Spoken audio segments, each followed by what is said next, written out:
Isang mapagpalang araw sa ating lahat. Ako po si Zarines Paloma at ngayon ilalahad ko ang aking tutunan para sa daily devotion ngayong araw na pinamagat ng Real Power Practices Self-Restraint. So, ang ating scripture ngayon ay 1 Samuel chapter 24 verses 3 to 4. Then, ang talata po dito is, He came to the sheep pens along the way. A cave was there, and Saul went it to relieve himself. David and his men were far back in the cave. Then men said, This is the day the Lord spoke of when he said out to you, I will give your enemy into your hands, for you to deal with as you wish. Then David crept up unnoticed and cut off a corner of Saul's robe. So dito si Saul daw is inggit na inggit kay David kasi si David yung napatay niya yung hari. Kaya kala ni Saul is papalitan na siya ni Haring David kasi nga siya yung nakapatay kay sa hari. Then isang araw daw sumakit daw yung parang tiyan ni Saul kasi nga sobrang dami kinain. Then dun siya sa kuweba na yon pumunta kung nasaan si David at ang kanyang mga tauhan. So, ayun na nga, pagkakataon na sana ni David na patayin si Haring Saul, ngunit hindi niya ginawa. Kasi nga, ayaw niyang maging masamang tao din. So, ang katuruan natin ngayon is, Real Power Practices Self-Restraint. Sinasabi dito na ang kapangyarihan bilang mataas sa posisyon, hindi yan yung hindi yung marami kang sundalo, tauhan, ikaw yung CEO, ikaw yung hawak na kapulisan, etc. No? Na nagawa mo lahat ng gusto mo because of money. Ang real power is knowing how to control yourself. No? Like David, di ba nga si David pagkakataon niya na patayin si Haring Saul, ngunit hindi niya ginawa. Kasi nga, control niya yung sarili niya. At sa pag-control ng sarili niya, ay yung tunay na power. Ay yung totoong power. No? Next is, revenge is like digging two graves. Diba sa Pilipinas, dito sa bansa natin, usong-uso yung gantihan. Like, hindi ka mapanatag kapag hindi ka pa naagante, diba? So, tayo bilang mga, bilang estudyante, may ganito tayong eksenang, may ganito tayong scenario na nararanasan. Like, kunwari ikaw, parang siniraan ka ng kaibigan mo or ng classmate mo. Syempre, ikaw sisiraan mo din, di ba? Kasi hindi ka papayag na hindi mo gantihan. So, sabi dito, bago ka maghigante, umukay ka muna ng dalawang hukay. No? One for your victim and one for yourself. Sabi dito. Kasi kapag gumanti ka, katulad ni doon sa kwento ni Haring Saul and David.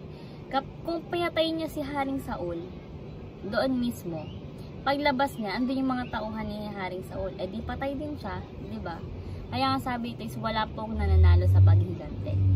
And accurate naman, walang nananalo kasi parehas na kayo masasaktan.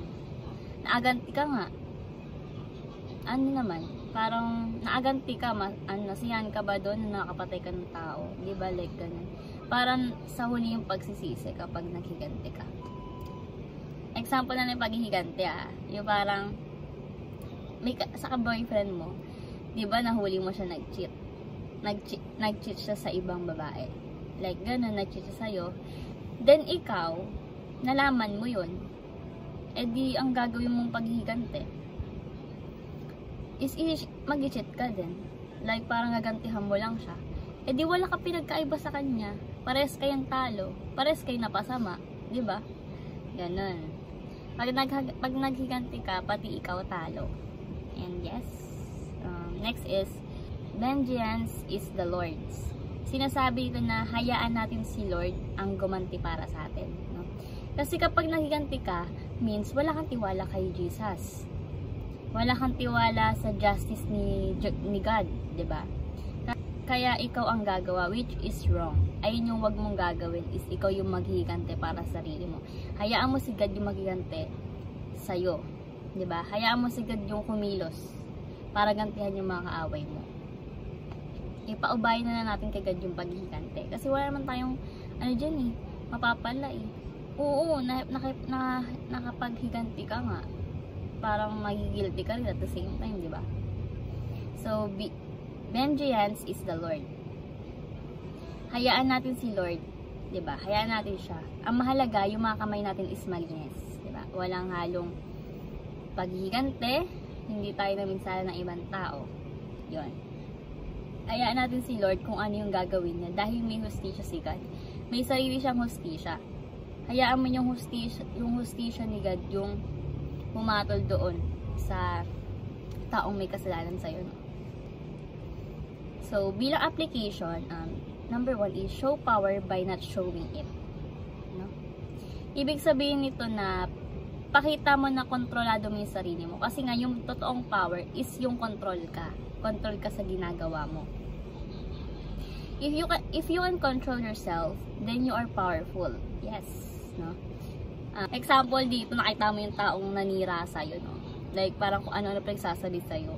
Nandun na nakita mo na umakain lang sila sa tabi. Pagkakataon mo na para, para gantihan siya. Like, parang, ay, ganyan, diba? Ganon. Pero hindi mo ginawa. That's showing real power. Control mo sarili mo. At yun yung totoong power. Yung sinasabi ng diba? Show power by not showing it. Next is, raise your value by ignoring your enemies. Sinasabi dito na itaas mo yung pagpapahalaga sa sarili mo by ignoring your enemies. No? Isipin mo tayo, diba, ginawan tayo ng masama. Nakaaway natin, pero ikaw, hindi mo pinapansin. Kasi nga, mataas yung pagpapahalaga mo sa sarili mo. Example, parang sa life ko is naranasan ko yung parang may taong galit na galit sa'yo kahit wala ka namang ginagawa. No? Sila yung nanguna.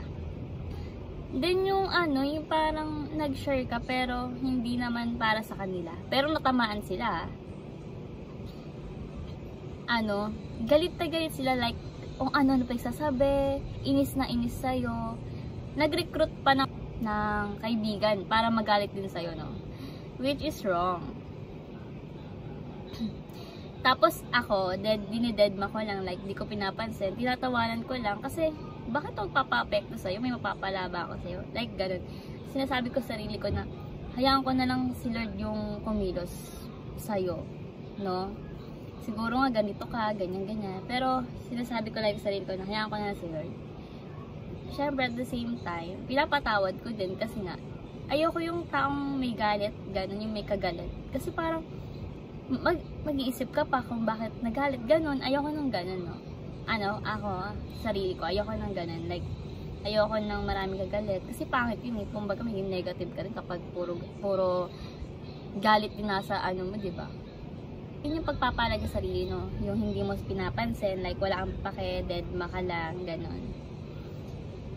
Ang pinakamagandang revenge is to live meaningful life. Sabi nga, maging matagumpay ka, tapos yung mga kaaway mo, hayaan mo. Huwag mong pansinin. Sabihin na kasi yung kaaway mo, like, pambihira tong tao na to, hindi na-apektuhan sa sinasabi ko. Diba? Ganon. Tapos, naging successful ka pa. Diba? Best revenge also is pagpapatawad. Yes. Huwag natin sila gawan na masama, no?